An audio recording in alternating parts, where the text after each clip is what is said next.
Hi there! I get email from people just like you. As you know, in these videos I make polemic arguments against the zeitgeist to prevailing ignorance that we're bombarded with every day. Well, sometimes people think that the prevailing ignorance is not only true, but that it's something I've never heard before. Writes YouTube user Kregaron. In a two-party system, it comes down to who owns the center.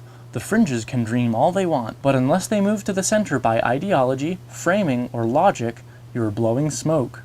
Obama has done extremely well so far by working the system from a left-of-center direction. It isn't his fault that climate change and healthcare legislation are headed towards nullification, or that the financial industry has captured government lock, stock, and barrel, though he could do more certainly. For the next election, the choice is going to be between Obama or Palin. Who will you vote for? I'm sorry, I didn't pay attention to anything you said. That's not to say I didn't read it. I totally did. You just saw me. But my eyes did glaze over because I'm exposed to this bullshit all the time. Not only is it not novel or new to me, but it's not even logically sound. Since I am exposed to that same line of drivel every day, I could finish in my mind most of the sentences that you wrote after just the first few words. First off, the ideas of left and right are really irrelevant today. Comparing America against most industrialized nations, our left wing is right wing, and our right wing is insane. Obama isn't working from a left-of-center position. He's working from a slightly right-of-center position. And it is partially Obama's fault that healthcare legislation and climate change legislation are going the way they are. As president, the news follows him everywhere he goes. If he really wanted to, he could call on the American people to lobby their congresspeople for truly effective legislation. But Obama doesn't even support single-payer healthcare right now, even though he says that single-payer is the best option.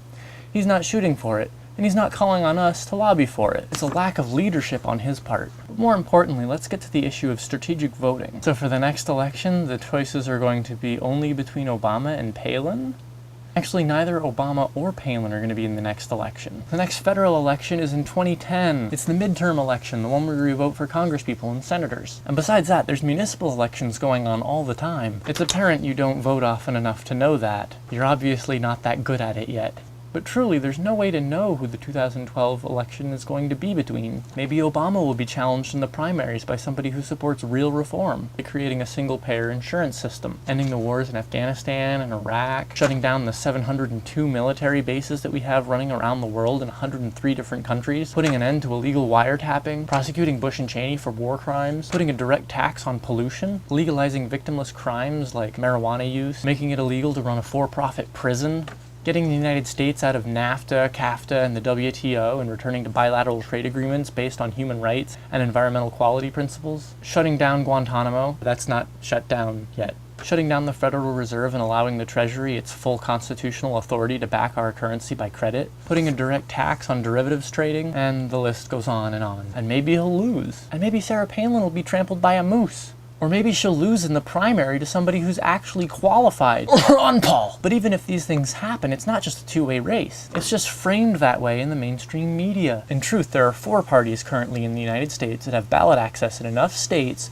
to win the presidency. The next election is between these 4. You have a choice of Greens, Democrats, Republicans, and Libertarians. Is it going to be a 4-way tie? Probably not, because most Americans are brainwashed enough to think like you do. Most Americans don't understand the voting process. There's a few things that you really need to know and understand before you can make a good decision at the ballot box. Number 1, your vote doesn't matter that much. Number 2, voting is the absolute least that you can do as a citizen. Number 3, we have an electoral college system. Number 4, a vote for a Green is not a vote for a Republican. A vote for a Libertarian is not a vote for a Democrat. Strategic voting does not work on a mathematical level or a practical level. So let's break this down point by point. Number 1, your vote doesn't matter that much. Here's how real life breaks down into math. Your vote doesn't matter. Mathematically speaking, you are insignificant. In the popular vote, your vote is worth 0.000000003%. Well, it would be if 100% of us voted, which we don't. The actual number is rather pathetic. I'll get to that in a second. In the grand scheme of things, it doesn't matter if you vote strategically or if you vote for your heart of hearts. Your vote is not going to decide the election. So really, you shouldn't feel any pressure to vote for the lesser of two evils. It really doesn't matter. If you're gonna vote, you might as well vote for the government you want. Number 2. Voting is the least of your responsibilities as a citizen. A discussion that I have with fellow activist friends of mine whenever voting comes up is the fact that voting is the absolute least that you can do.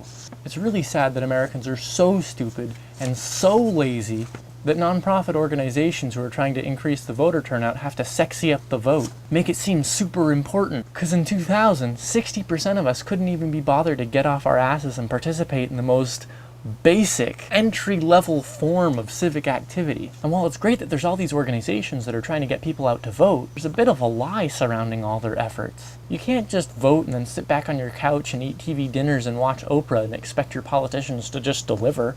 You have not only a right, but a duty to self-governance. That means you have to get involved and actually do shit. Go to town hall meetings.